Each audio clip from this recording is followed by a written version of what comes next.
In this video, we're going to talk about block and indentation.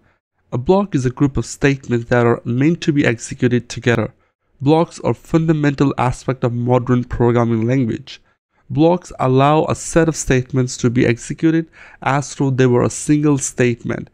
Different languages represent blocks differently. Most commonly, the following syntax is used. Here we have a block with the curly braces. We have a condition which we haven't talked about yet, but we will. So after that, we have these curly braces. That makes a block in many different programming languages. So any code is written within these curly braces are part of that block. So that area is block. We have else, where we have another block here. So in this code snippet, a block is denoted by whatever inside the curly braces.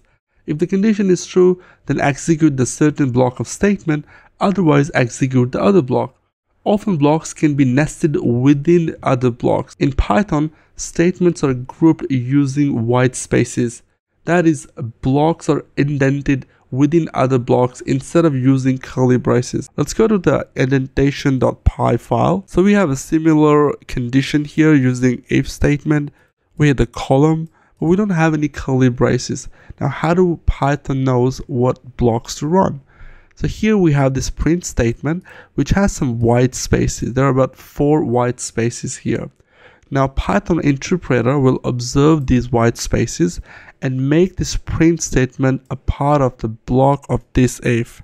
Just as blocks are denoted by statement enclosed in curly braces in several other programming languages, any statement that's intended in Python forms a new block, become a child of the previous statement, with the parent statement being suffixed with a colon.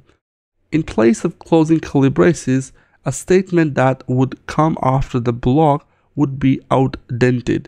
So let's take a look at an example. I'm going to select all of this code and press command / to comment them out. Now here we have if 5 less than 7 and we're printing print 5 greater than 7. I'm going to change this tag to less than. Let's save it by pressing command S. Let's run this file. I'm going to go and click on this play button. And here we have 5 less than 7 getting printed. Now this condition becomes true.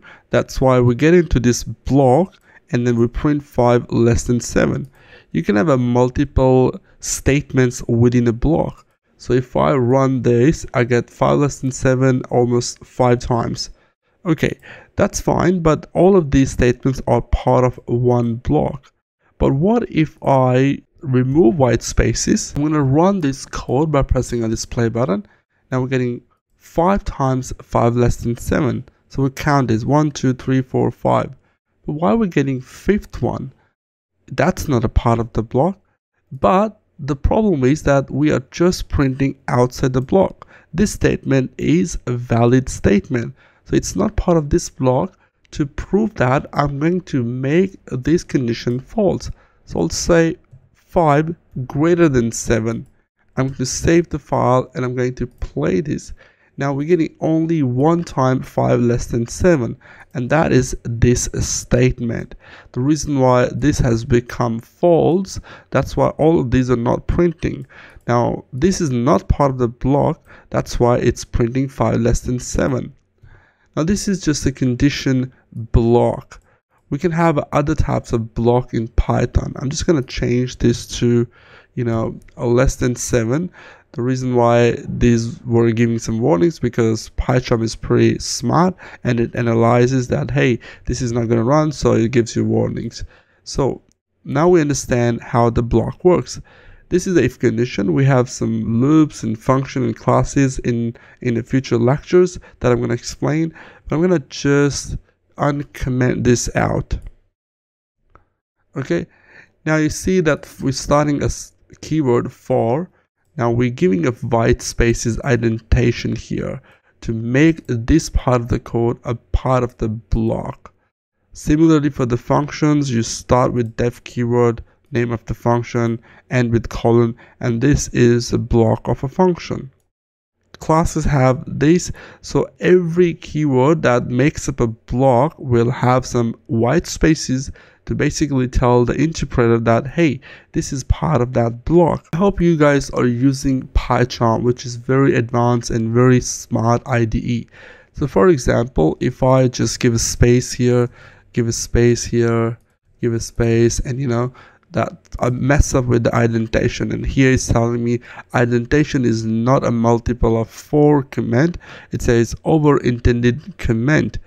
That statement will give you some more information. Said over intended, that means that is over intended. It should have 4 white spaces depending on your IDE configuration. Now you messed it up. How do you fix it so quickly? I don't want you to go to every file or every line of code and try to fix the indentation. So in PyCharm, if you go press Option Command L, it will go and read the code and automatically fix the indentation for you. It's very advanced and very smart IDE. So remember this command, Option Command L, to fix your indentation, because sometimes you will write a code and by mistake you have a less indented block which you want to run within the block, and you didn't realize that you messed up the indentation. So always make sure press Option Command L to fix the indentation. Now sometimes it will not fix the indentation the way you want it, because if I press Command Z, now this is outside the block of the function. Now if I press this Option Command L, it's gonna move the function above and take out completely this print statement.